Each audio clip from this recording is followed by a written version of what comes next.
What up, good people? It's the Real Talk Podcast. We back, season 2. We got the usual suspects with us this evening. Y'all say what up, people, real quick. What's good? What's good? I hope you guys are excited about this season as we are. We're looking forward to it. We had a great season last year. We appreciate everybody that checked out all the past episodes. If you haven't, go ahead and go on to the YouTube page. That's the Real Talk Podcast. Don't check out the others Real Talk. Check out the Real Talk Podcast. All right. But like I said, we're back for season 2. We got some new topics and some new things that we're going to do this season. We're going to have some guests, of course, like we did last season. Some new faces we're going to bring in. You're going to see some old faces. But we back again. I hope y'all ready. Strap in. And we here. A little bit excited about this season. We do got a lot of special things planned that we're going to go ahead and tackle, new topics, the dope films that's coming out this year. But today's topic, I thought it was important that we dive into immediately. We're going to talk about Black trauma in films in general, but especially in Black cinema. So I wanted to spark it off and go ahead and just open it up and see, talk about, so make sure that we all on the same page when it comes to what we're thinking about when we see a Black trauma film. Well, I guess we could just start off by defining Black trauma. And Black trauma is basically, it refers to the mental and emotional injury caused by encounters with racial bias and discrimination, racism, hate crimes against Black people in films. So you have a lot of Black films and Black TV shows that are centered around things like slavery, police brutality, racism, and so on and so forth. So yeah, that's basically what it is. So I want to start it here. Let's dive into this one. What's your favorite Black film that kind of covers what Terrell just said? So your favorite film that kind of has Black trauma in it, if you have one.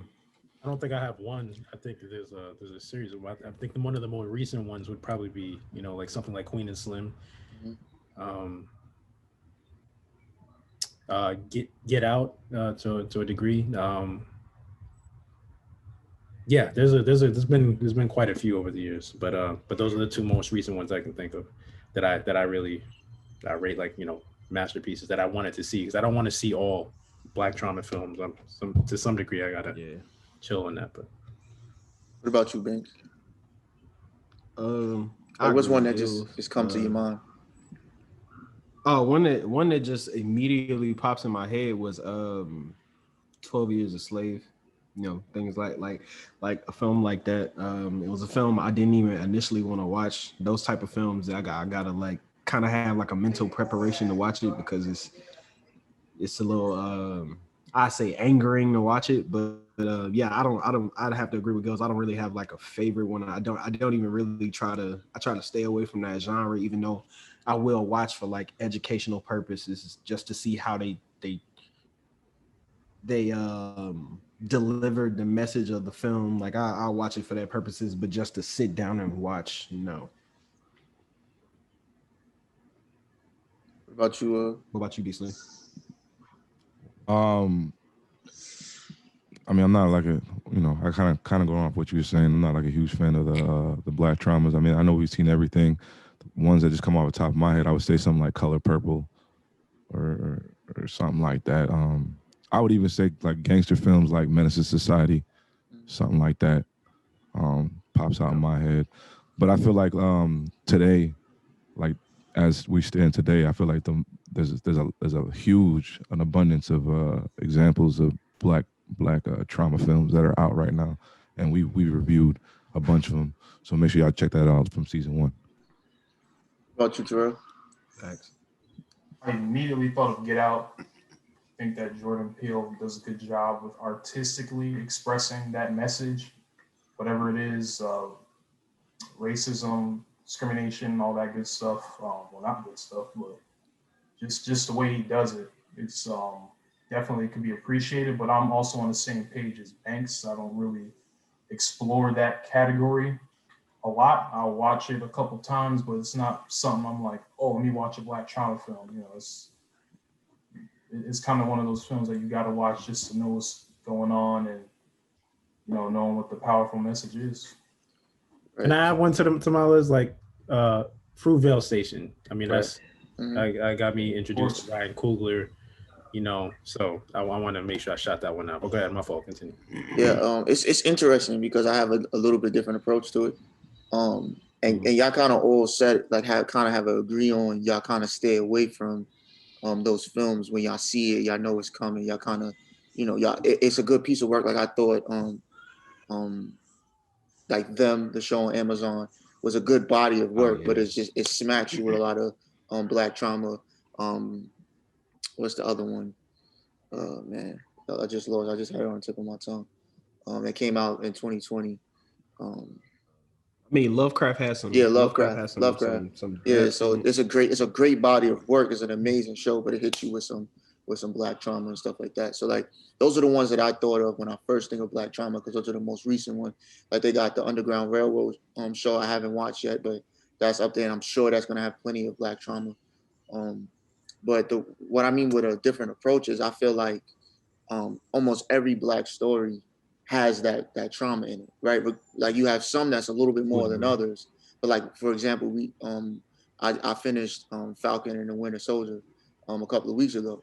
You know what I'm saying? It's not blatant in your face like a 12 Years a Slave or like we did the Black Messiah. Like it's not blatant in your face of it happening, but it's there. Like there's little instances of him there because he's a black man becoming Captain America. So it's like in the front, in the front of you here, we doing it, but kind of second to the Shield or the superhero aspect of it, but it's still underlining, it's still there.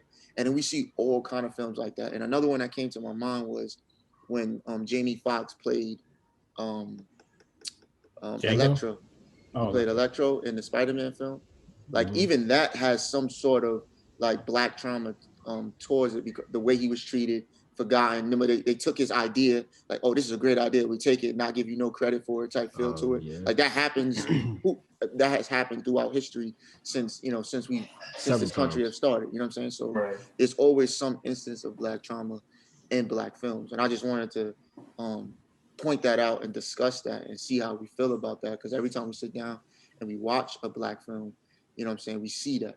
But then are some other films like Black Panther, right? So you have like two sides of the coin. So we have like the T'Challa side where there's not a lot of black trauma on that side of how he's carrying himself, but he's separated from, you know, America, right? Then you have the Killmonger side, who's obviously all black trauma, right? So the film has that underlying story of black trauma, but that particular character doesn't face it the same or have those same underlying issues. So I just wanted to get y'all opinions on that. Now that I kind of pointed that out to y'all, now you can think of more films that kind of has that underlying that you kind of didn't see at first, if that makes sense. So what's your thoughts on that?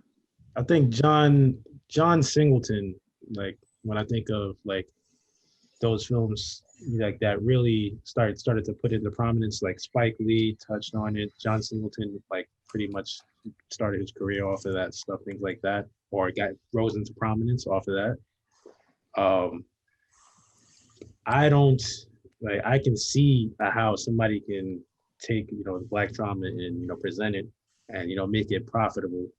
So I understand that aspect of it, but the other side of it, you know, just to go off what you're saying, like, yeah, you can show that side. You can show different kinds of variations of it, like a show or, you know, a play or a movie, even literature. But there's a side to where some people think, you know, you might be pimping the struggle. You know what I mean? You might be, you know, in certain terms, you might be just trying to make a buck off of, you know, stuff that we grew up that we recognize. So I don't know. I just feel really quick off of that you mentioned that, because I feel like Tyler Perry did that.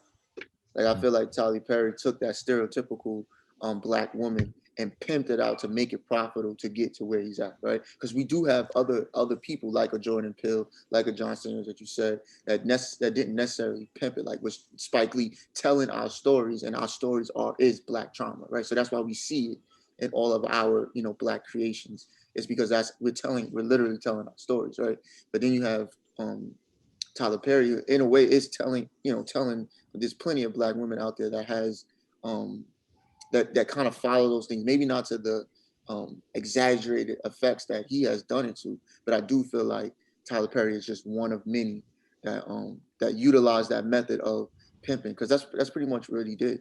What do y'all think about that? Do you think it's justified or not justified, considering where he is now with the 300-acre studio and all the people he's hiring and all the Black staff that he has in his team? Do you think that it's justified that he did that, or do you think it was he should have took a different route, in your opinion? I think on one side, I am like, it does like look crazy to me, like from that aspect of what X was just saying. But I also look on the other aspect of we have all these, and y'all know I'm like no super fan of Tyler Perry, but we've always seen these white studios take advantage of what they like, take advantage of that same idea. And I look at it from the standpoint of not saying this was his thought process, but if you see all them taking advantage of this and using it to that, and to have that outcome that they're having, we're not benefiting from it at all. And then you come in and you do the same thing, and then he's, I guess in a way he's doing that because he does hire a lot of people that wouldn't normally get jobs in like big Hollywood studios. Like he goes to like the thing I always hit on is his the hair pieces in his movies, but he uses a lot of students like that do hair. Like he doesn't use like somebody who's been doing this for 15 years. He's going over there and getting the kid who's just getting out of cosmetology school and having them work on it. That way they can get their work out there. So it's like, I kind of see it from both ways, if that makes sense. Yeah, Terrell, I mean, you got a point. I mean, like, yes, he's created countless opportunities for people of color, to break into the film industry or whatever aspect that they choose to break into it. And so, at one point, you can look at it like the dude's, I don't know, he was like a billionaire, like, damn near close to it, just off of the business that he decided to do. So I actually don't fault Tyler Perry for the decisions he's made and the prominence that he's rose to, just based off of doing good business. Like I can't fault that. Also, a lot of artists, like they normally typically they start out and sometimes they keep on it, sometimes they start off with like they just make what's familiar to them. And being that he was poor growing up, I can't remember where he grew. It was, what was it, Louisiana or Atlanta? Growing up poor, like I'm pretty like what he puts in his movies is describing what he's seen his whole life. So it's like, it's not like I don't get where he's coming from with it. Like this is a rich dude that's come down and making a movie about something he knows nothing about, but this was his environment growing up. Especially, I think it was Atlanta. Growing up there, I mean, you see all types of stuff growing up. So that's just my perspective on it, though. So I think it's a little different. At first, I would say I would for him because I think the representation in the art is a little bit more important than the funds, like than the money that comes from it in the long run. But then thinking about it, and like to what Banks has said about it, I don't necessarily for him because, like you said, he is giving people opportunities. And as long as he in the future, as long as we're starting to fix that representation, because like what Terrell, like to a point that Terrell had made is you don't think that he's thinking about because it's just people that's in his family. So this is how he see the people in his family, but the audience, he don't see that The exploitation. audience don't see it that way, right? Like the audience see a Black woman. So like I forget Marcus. What's the one with Marcus and his wife? She's always mad, screaming and stuff like that. That's that's a representation. Like he has multiple representations of Black women in his film, of course, but you know what I'm saying? He's portraying those particular ones. And that's just a bad rap that's being put out there, right? Like Marcus is this playboy got a crazy baby mama, et cetera, right? Even the one with that Bow Wow was in, right? So he's playing, he's playing off the stereotypes. And yes, these are people that we see, we might have them in our family and things like that. But these are the people that when other people outside of the community see it, this is the representation that they see of us, right? So and I think that's important. I feel like that's what Spike Lee does. He makes sure that the representation is there, which is why you don't see a lot of that type of stuff in Spike Lee films. So that's the type of thing that I was more so pointing at when I was critiquing Tyler Perry and his filmmaking and stuff like that, because he can make film like a Spike Lee that always tries his best to represent, the Black community as best as possible. You know what I'm saying? So, but it's hard for me to blame Tyler Perry for that because of where he's gone, right? But then I have to look at it too, like, because Jamie Foxx did it, right? Martin Lawrence did it. So should I blame them because they didn't have the success that Tyler Perry had, even though they did the same thing? You know what I'm saying? So that's how I was kind of approaching it and looking at it in that type of form. I think the important thing now is that we observe that and just not do what they did. Instead of going for Black trauma, go for something more heroic, more commendable, as opposed to telling traumatic experiences all the time. That's honestly my goal and why I'm going to school for film anyway. I want to tell stories of joyful experiences, of, Black people as lawyers, detectives, superheroes, all that stuff. So, but I do appreciate everything and all the work that they did. But I'm choosing a different route. Right. So I have a question for you, pretty much, because you brought it up. So right. There's tons of movies. I'm not saying that there isn't movies out there that doesn't have there's tons of movies that doesn't like star Black trauma, right? Like the whole point of this film is Black trauma, right? We all have an idea that there's plenty of movies like that, right? But I do believe that every film has a little bit of Black trauma in it in some shape and form, because that's just the position that Black creatives sit when they create their films, right? It's like a part of their life. It would kind of feel unrealistic if we didn't experience a little bit of that Black trauma in the films, right? So there was one film that I remember that came to my mind when you was talking about like detectives and stuff like that, was 21 Bridges with Chadwick Boseman, that I thought was a dope film that kind of has a little bit of Black trauma, but it's not like the star of it. Like, it's not all about Black trauma, right? Like, because it could have been a cop movie about how he's being treated as a Black cop, right? But it wasn't. It was him. Any person could have played that role. It didn't have to be a Black. Could have been Black, white, Hispanic, whatever. Anybody could have played that role, and it would still been, a decent film, right? But there is a little bit of it when it comes to the individual that he was trying to capture, right? The Black man that he was trying to capture, right? So, and him in general. Yeah, and him in general, right? But it still feels authentic. So my question is, do you think that you can make an authentic film and leave out Black trauma completely? And if so, is there any films that you can think of that kind of does that in a way? I feel like the writer, if they're telling the story true to their experiences, for example, a Black man, then Black trauma might accidentally just roll up in that story. I feel like you can't help but to talk about it if you've been through it. Like I was always taught in every film class that I was in, just tell your story. Don't fake it. Don't pretend you know this or pretend you know that.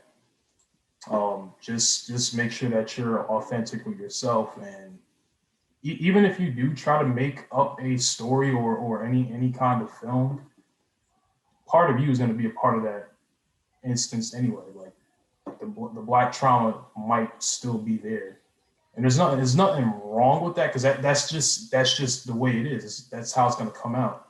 I think it's like possible, but I feel like if you don't, you feel like something's missing. I feel like it's kind of,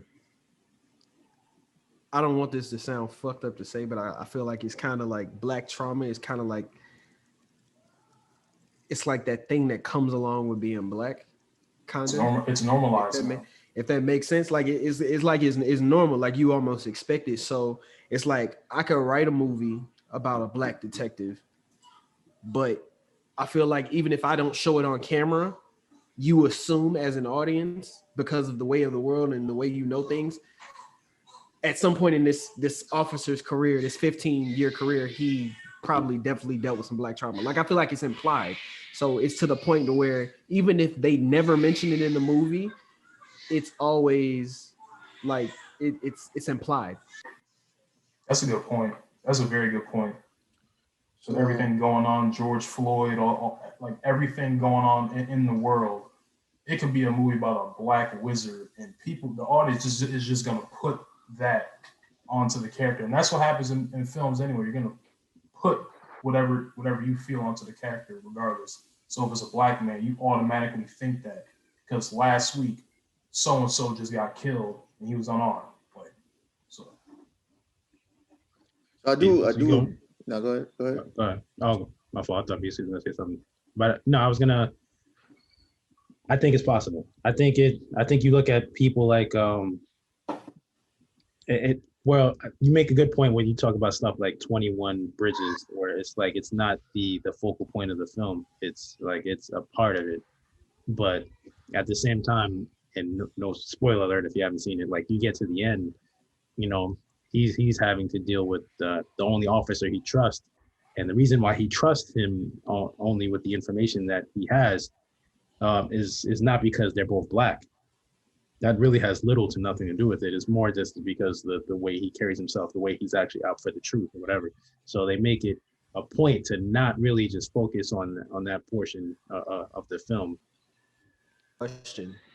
Since you just used that word, and I don't mean to step on nobody's toes if anybody's gonna say nothing, but do you feel that a character can be presented as authentically black without that black trauma? Like, do you feel like you'll get an authentically black vibe? Because I mean, that is a thing. Like you have those sayings where you feel like if people will say like a character is acting too white, which I still don't know exactly what that is, but there is a feeling for authenticity. What do y'all feel it takes? What do y'all feel it takes for a character to be considered authentically black?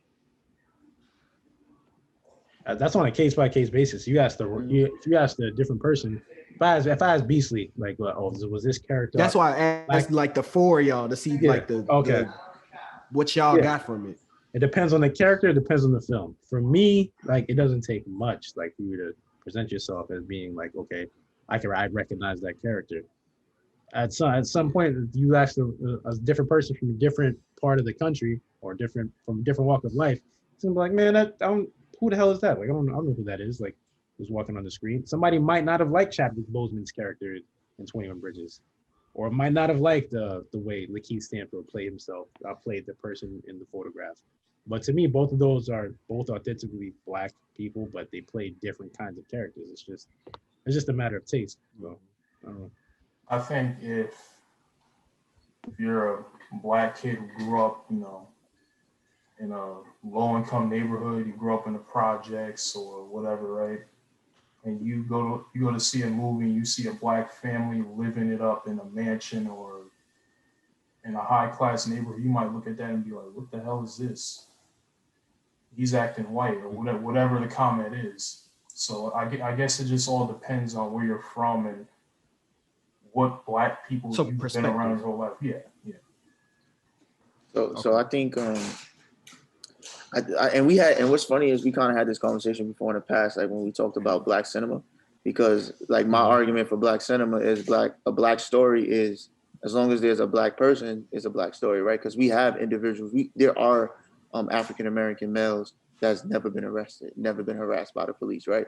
Even though we associate police harassment as black trauma because it's more likely to happen to us, there are individuals that have not been harassed or have not been in those situations, right? There are, and then we even talked about like Carlton from The Fresh Prince of Bel-Air, right? Like he's experienced a completely different life than Will Smith's character, but at the same time, they're both living a black life and have a black story, even though it's vastly different, right? And I think us, when it comes to perspective, as long as us us watching it has this understanding that my Black story is different from Gil's Black story. Even if me and Gil's lived in the same rundown project buildings, because I might have both my parents in the house, he might only have one parent in the house, or he might only have his grandmother in the house, right? So he's gonna live a different lifestyle than I have, even though we're living in the same environment, right? So as long as we have that perspective, then yes, it's always gonna be in some shape or form authentic. I like the point that you brought up with like with Carlton, and so like, but the different characters from different media, you know, we can look at them, you know, at a completely a completely another aspect. Like I feel like I already know the answer to this question already, but I'm gonna ask it anyway. Like Beasley, you got Philip Banks from Fresh Prince, Bill Cosby from The Cosby Show, JJ from Good Times, or like Martin Payne from The Martin Show. Like, who would you think the most authentically Black person is, just based off where you're from or how much Black trauma they've seen? Based off stereotypes, yeah, I would say like JJ, just because JJ? the times or whatever and the way he talked. I thought you was going Martin. I thought you, I mean, like we talking about the Black experience, because to me, Martin didn't struggle really, like as far as in comparison to what JJ and what they were living in.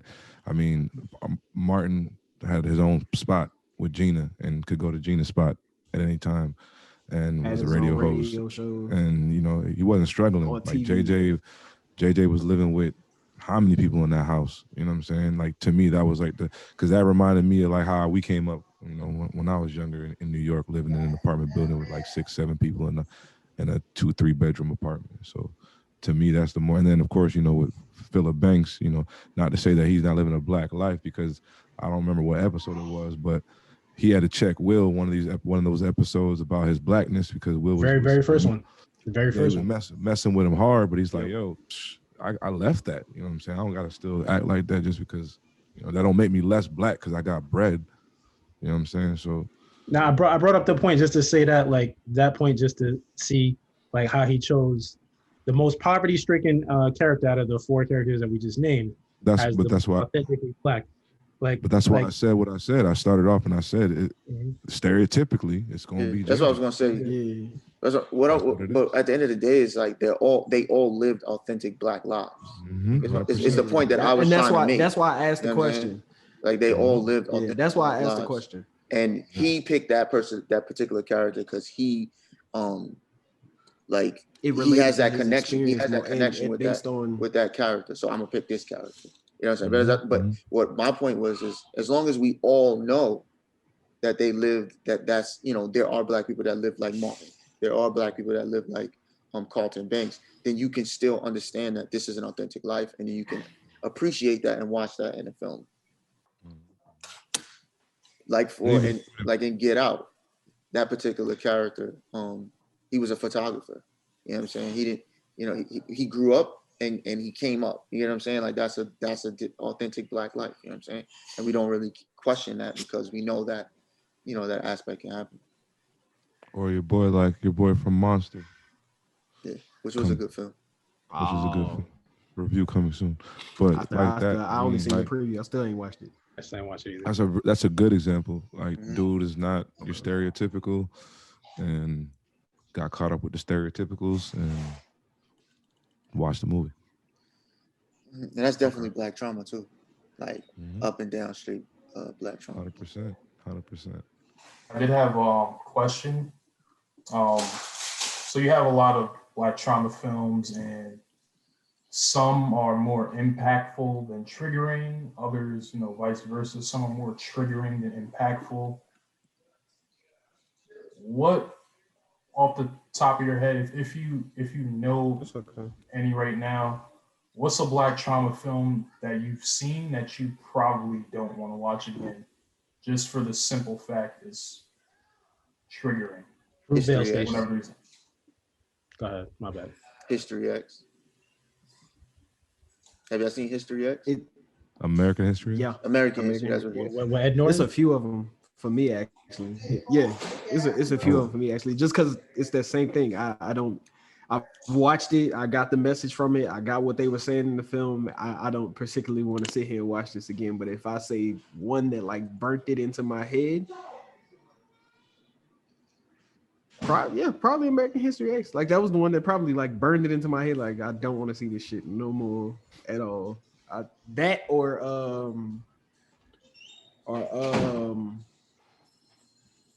Y'all gotta appreciate good films, man. Y'all tripping. I'm not saying it's not a good film. I'm not saying it's not a good film. That, like I'm just saying. No, like, it's a great film. I just can't watch that shit over and over again. Like that's the one that like put in my head like nah. No, yes, I'm not saying. It's a great I'm not film, saying. No, I agree. I'm not saying y'all not. I guess the point I'm trying to make is that shit didn't bother me. Like I like this film. When he stepped on dude's head on the that was curb, crazy. Put your mouth on the curb. Crazy. Yeah, that was crazy. Yeah, that shit was wild. Yeah. I mean, but yeah, it's a great film though. Great film. Yeah. What you got? What you said? Fruitvale Station, Gil? Fruitvale Station. Yeah, I watched that in theaters, and I said never again. But it just took you through a roller. It just took you through a roller coaster because you felt like the way Coogler shot the movie, like it was felt like you knew the dude. It was like you spent the whole day with him, spent the entire day with him, only to see his life end up seeing like his whole regular routine. Yeah, see him trying to turn over his regular everyday routine. Yeah, trying to turn over a new leaf, trying to like what he meant to his family, what he meant to his daughter, what he meant to his girlfriend, and then for that to just end abruptly and with no remorse. It was just like, nah, and for it to be a true story on top of that, it's just like I can't really. I loved the film. I can't really see myself watching that again. Off of that, another one is When They See Us. I think When They See Us was like, and still ain't seen it. Just cause like I tried to watch, bro. I tried to watch. I tried to get through that. I tried to get through the. I haven't finished it. I'll say I haven't finished it. I seen it. I haven't finished it, bro. That shit. It's a different type of frustration. Yeah, no, something that had and that's a part of the Black experience. Like something that had nothing to do with me whatsoever. It didn't affect me whatsoever as far as like a direct effect on my life. And that shit's like watching my brother or my cousin.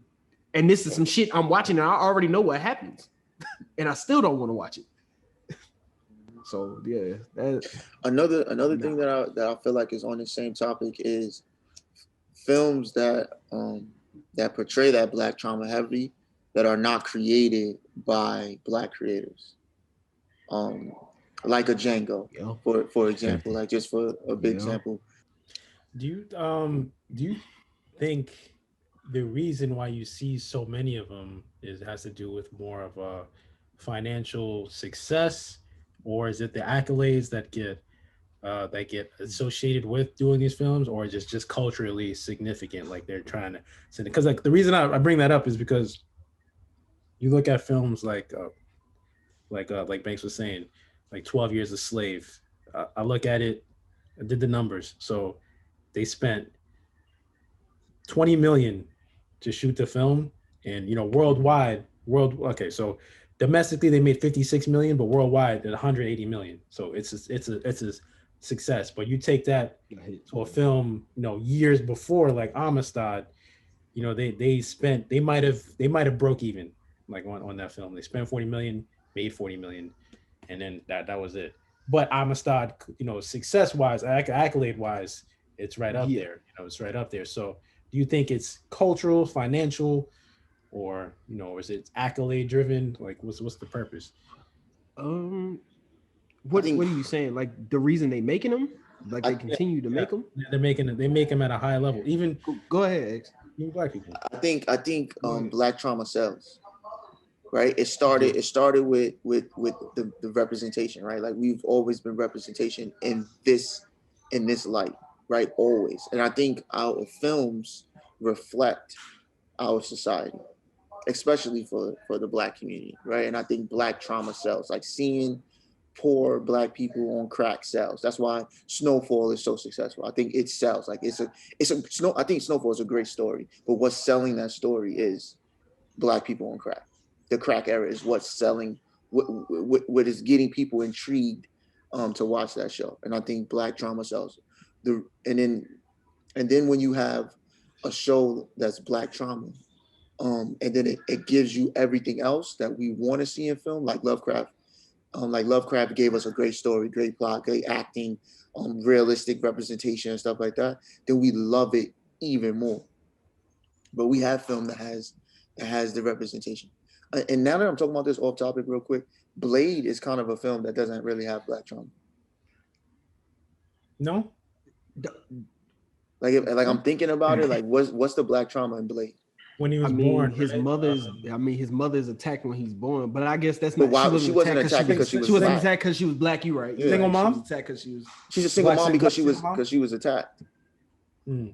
Wasn't she? Wasn't yeah, Dad- no? dad But she was was killed pregnant or- already. She was pregnant prior. She was pregnant already. Yeah, but I think. They But never there's the explained trauma. what Dad happened to was his never pops. in the picture. Yeah, but They I never think explained where his pops was. Yeah. yeah, but I think that's more so of Black trauma. just the story. I don't know if that's necessarily Black trauma. Probably. I think that's Probably. just the story. Because wasn't Because we- Blade white in any of them? In any of the comics? Wasn't he? I No, never- I never think seen he was. Yeah, he was. I think he I think was he's always always black. black. He's always been Yeah. black. I felt like there was one comment made by forgot the white dude that's like his handler, whatever, talking about having to raise a Black child and him struggling with identity, things like Mhm. that. It's Okay. kind of like an offhand comment, but it's Yeah, not yeah. really something that they. Yeah, but it's not really like based in Black yeah. trauma, right? Like he doesn't really Also- face certain things, because he's Black, if that makes sense, right? Like he's not looked at less of a hero because he's Black or something like that. Also though, but you see how we like the conclusions we came to based off the little information we have about that. Like immediately we were like, Stereotypical. oh well, shit, his pops went around. Like immediately how we like jumped into that. That's what I was talking about earlier. Like it's kind of that shit's kind of programmed to where like you automatically assume this, that, and the third. Like why we couldn't assume like his dad was a war hero and died, Yeah. and his I mom was agree. pregnant. Like Yeah, I mean, Niggas it don't happens. fight in That's what wars. happens. That's what happens when you repeatedly put out these kinds of films Yeah. over. Niggas do not fight in no wars, man. Cut out. But That's not true. I That's not like the true. fact that you brought that up because like I think the part of the understated part of his character is his struggle, That's struggle with terrible. identity. Like the Yeah. guy is a Right. black vegan vampire who walks in the daytime. Like it's No way. He There's is no a way you vegan drink vampire. blood and be called vegan, bro. There's no way you drink. I'm just saying. you Well, drink blood vegan and and be no, a he's vegan. I don't mean vegan in the, he's meant in vegan that in the sense. sense of he doesn't eat people. Like he's exactly. Oh, okay. He's Yeah, not you're saying right. You're right. You You're know what I right. mean? I don't You're mean right. like literally. You're right. I'm You're like, right. wait a minute, You're bro. right. About to Yeah, say but the like, same I thing. got You're you. right. I in got that you. I world, got you. You're in that right. world, he's looked at as like what Yeah. the fuck? Like a Yeah, vegan. you're right. You're Like right. a, Yeah, you're so, right. oh. But yeah, I was just thinking, like as I was talking, for some reason, Blade popped into my head. I don't even remember what we was talking. We about. were talking about why they do this. I Oh, would say- right. I would say that it's situational because I think that there's sometimes it's done for money. I think sometimes it's done for the actually putting out the message and showing the trauma. Some people are putting it out so they can relate. Like 'cause I think of like a comedy, Friday. You know, Friday is there's a lot of Brock trauma in that, but that's like he wrote that to be funny, but to have everyone relate to all the funny stuff that we go through in the hood and that kind of thing. So like I think it just depends on who's writing it, who's filming it, and that kind of thing before you can decide like what's the purpose behind it. I kind of want to challenge what you were saying, right? Because Mhm.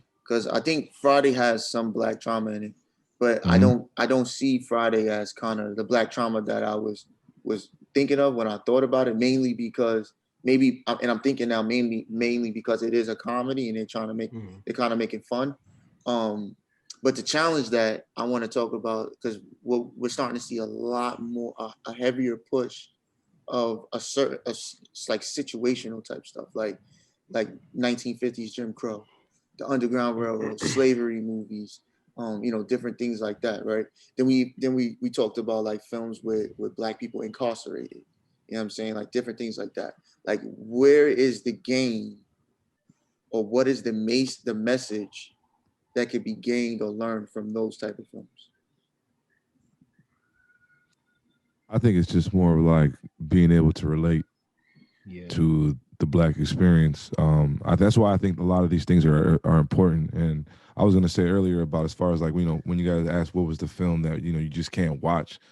I don't have a problem watching any film I won't watch a film because it's like, oh, I can't watch that because I know this is gonna happen. I feel like a lot of that stuff needs to be said. It needs to be seen. Like Fruitvale Station, that needs to be seen. Like that junk happened right there in San Francisco. Like in our lifetime, if we didn't see that movie, like most of us wouldn't even know about it unless we watch the news or whatever. But the average person is not watching the news, and they're not watching the news from across the country that's not even near them. So I just think it just depends. I agree with that. I agree with what you just said too. I do agree. I think we do need to hear that story. Do I want those stories to happen all the time? Like I would like to hear about I would like to hear about all those stories news-wise. But then going into like films, do we need to make a film about because there's been a lot of people that has been shot by police, right? Do we need to make a story about all that for us to understand what that message is? Like Two Distant Strangers. Did we really need to see that to know, for us to know what that message is or what that film was about, to live that or relate to that experience and stuff like that? So that's kind of like what I meant. I feel like some people, like, the only thing that does catch their eye, like Beasley was saying, unless you like watch, I know people who don't watch the news. Like they don't watch the news. Anytime they see a news channel, they keep scrolling. They won't even pay attention to it because they like, some people are like aware what's going on and they just don't want to see it, and some people just don't care. So it's like I feel like it's necessary for those people who ain't watching it, because the only thing that's gonna get some people to sit down is a damn movie. Oh shit, Joey Badass in this movie. Let me peep this. Oh shit, what the fuck going on? Like this man died like 9 times in the first 15 minutes. Like, and you get into stuff like that. Like, but I also on another note, like kind of see what you're saying when it's like, I feel like those movies get more push than our other movies. Like when you have, like I really didn't know how many, like it's actually like a few black creators, directors, producers like that want to do like black sci-fi, black and all, but our movies don't get no push on that end. But say we about to make a movie about Pookie and Peanut running out and doing a drug run in the middle of Dallas, that shit gonna blow up. Like, so I get what both of y'all are saying. So I do feel it's necessary, but at the same time, I feel like a bigger light needs to be shined on our other projects as well. Agreed. Some but I think that goes. I think that goes off what. But what you were saying earlier about how you said the black trauma sells. That's why I get so much push. I mean, that's why it's in the light. And then as far as like the sci-fi stuff and the other stuff, I feel like us as a community, we got to get behind that stuff first before we can push it out to the rest of the people, because we all have to agree that if a black sci-fi movie came out tomorrow, most black people are going to be like, oh, here go a knockoff Star Wars. And it's like, what are we doing? Like we're like our biggest haters at times. So I don't know. Facts. I kind of disagree with the idea that people don't push or stand behind black sci-fis and black horrors and stuff like that, especially now because we're seeing a lot more. So even these films with black trauma have that sci-fi. Like Two Distant Strangers is a sci-fi film. You know what I'm saying? Even them. So, yeah, them. Most of these films have some sort of aspect to it, which is what I kind of like, because we're kind of mixing that. But I would just like to see a strictly sci-fi film that doesn't relate to 1950s Jim Crow. You know what I'm saying? Or like a Blade. You know what I'm saying? Like something similar to that. Even a little bit of Hancock. Has some aspects where it's not completely based in some sort of black cinema in a way. You know what I'm saying? They don't mention him being black in Hancock, do they? Not really. I don't think they mention him being black in Hancock. It's more like implied, I think with like the mannerisms and Which is not kind of like what I'm talking about. Like I'm not talking about, because I think that adds to the. I would just ask. I think that adds to like black people in general. Like, and then there are some instances where it's overplayed. Like they overplayed. Like they're trying to overplay being black to show like, yo, I'm black. You know what I'm saying? If that makes sense. Yeah. I won't say the word. Yeah, I know. I was gonna say I it. already know. I was gonna say it. Don't even. Outside of that film, let's talk about outside of that film that we all know what I'm talking about. Yeah. Outside of that film and the other film that we all know what I'm talking 'Cause I was about. gonna say, I Outside got those another two films, what's a film that you feel They they overplayed overplay it. blackness here, or try to overplay blackness, attempt at overplay blackness? Malibu's Most Wanted, even though that was kind of the point of the movie, I felt like to a certain extent, like they drug, like it was like, bro, we don't do all that now. Come on. Like, Okay, I get what Well, you're part of the saying. jokes, though. yeah, I get like you get what I'm saying. Like Yeah. it's like I get it. This is supposed to be funny, but we don't do all that. Like y'all It's too dragging it. much, Like yeah. so it's. So I feel like. Go ahead. I was gonna say, can't you say that about like some of the Wayans movies, like the Yup. Don't Be a I Menace didn't to want to South go Central? in. I wanted to go I was just into- about to go into all the parody movies. I Like didn't wanna go sometimes, into like they that, like but I they should've- So you- drag it. specified. Are we okay? So are we taking that part out? Like, we're Yeah, I not want to counting take that part parodies? out because I feel like that's like the purpose of it. Like I feel like they sit down and create these projects to overplay that, to play Okay. on our stereotypes and make fun of it and stuff like that. Cause I was talking thinking about that, but then serious I was films. like, man, sometimes like y'all really do like y'all drag this shit the extra mile. Mhm.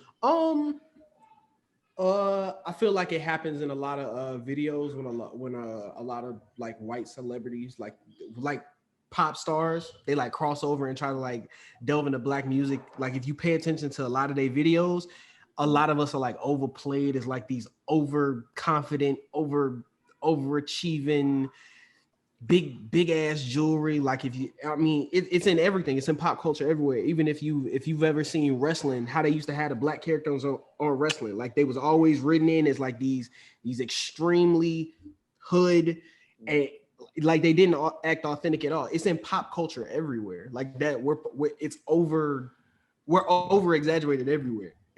Do you think that Go ahead. I was just saying it's everywhere. I wasn't making that like a perfect point, but I'm like, it's everywhere. Shout outs like, to D'Lo Brown, man. Sorry. Facts. Shout outs to D'Lo Brown.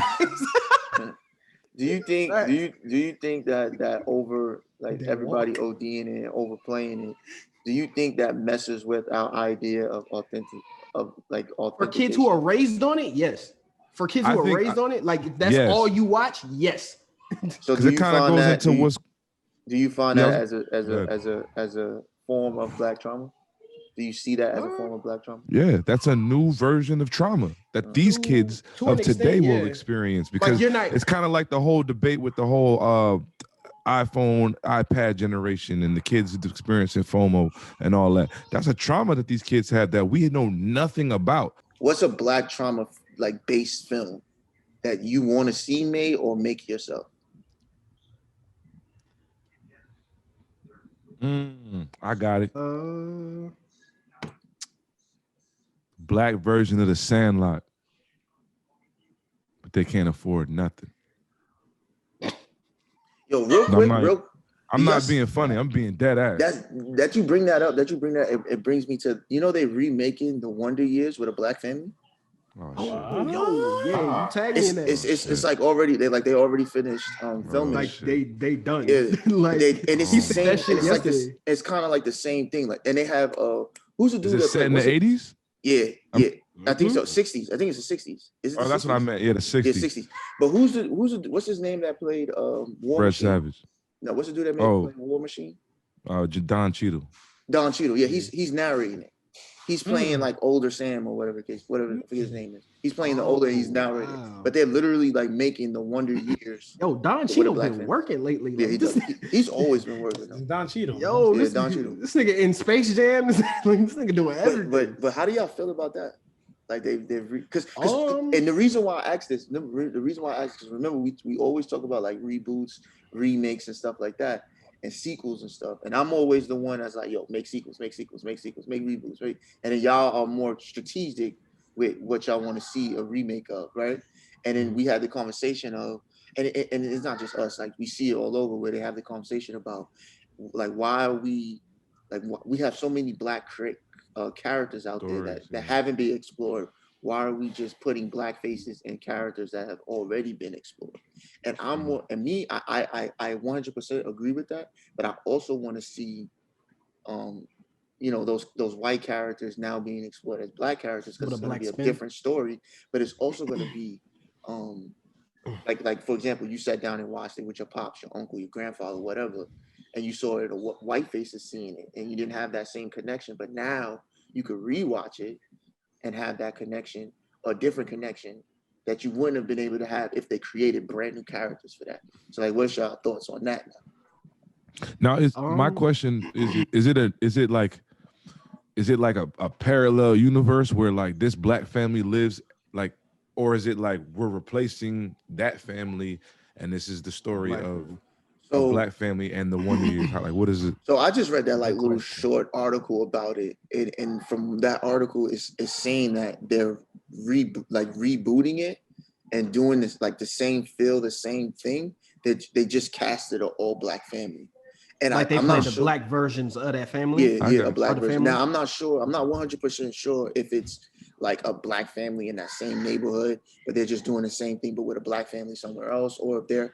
But I kind of think they kept the same names too, because the girl that played in the article, they had the girl that played his love interest was giving shout outs to the new black actress that's playing her now in this coming one. So I'm thinking they're just doing the same thing, just with a black family. So obviously it's going to be different. I'm with it. Storyline's going to be different because black family experience different things. So of course it's going to be different in that aspect. But I do think it's the same kind of characters though.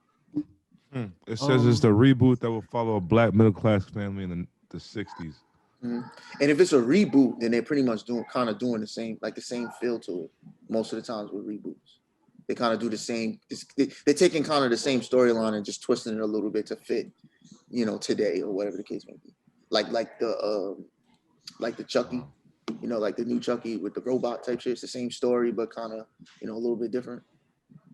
So like, how do y'all feel about that? Because there's gonna be some black trauma. You can't have a family, a story of a black family in the 70s, in the 60s or 70s. Yeah, you can't have black trauma.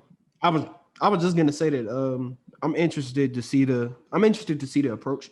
I actually fucked with the Wonder Years, so that's interesting to see how they'll approach everything and see how it goes. I'm interested. I want to see how it goes. I don't never be like I'm just not for reboots when it don't make sense or when you half-ass the reboot. Like you don't. I feel like you. I don't know. Like you don't. But I guess to another creator, maybe they feel like they not half-assing it, and that's just my perspective. But that's my issue with the reboots. Like you do it justice if you gonna do it. But yeah, I'm interested.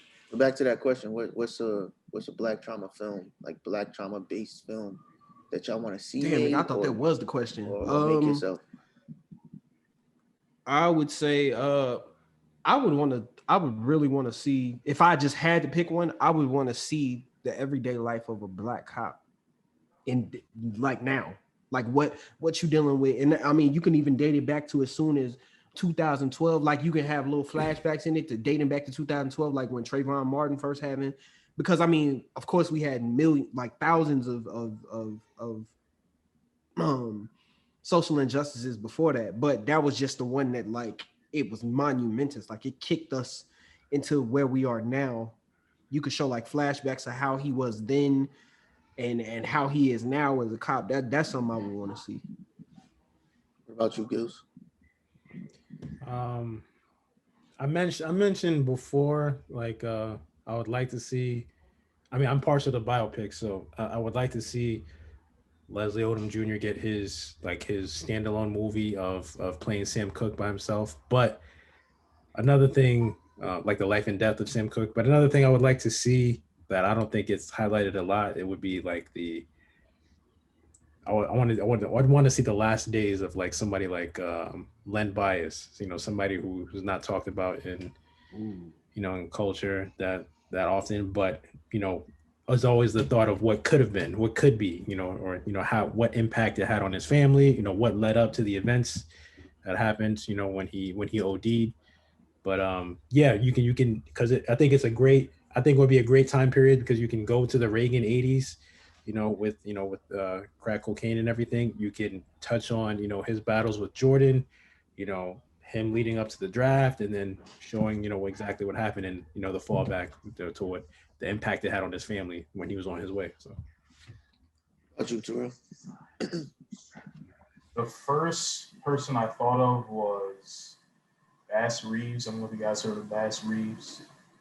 He was the first African American deputy U.S. Marshal west of the Mississippi River back in like late 1800s, and he was basically a runaway slave, and he became a deputy U.S. Marshal. He killed 14 outlaws and like captured 3,000 something guys or whatever. I would want to highlight that story. Interesting. But the thing is, I was looking it up as y'all were talking.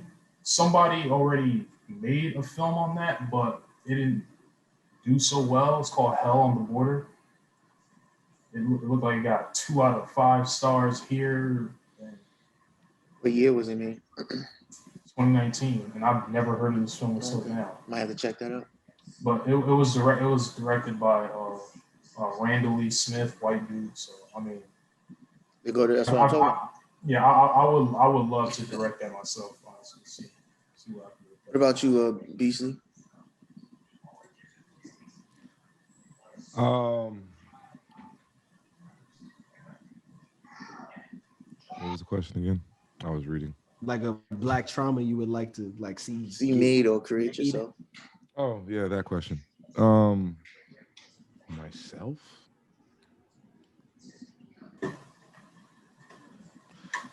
Like I said, that's a tough one for me because of the.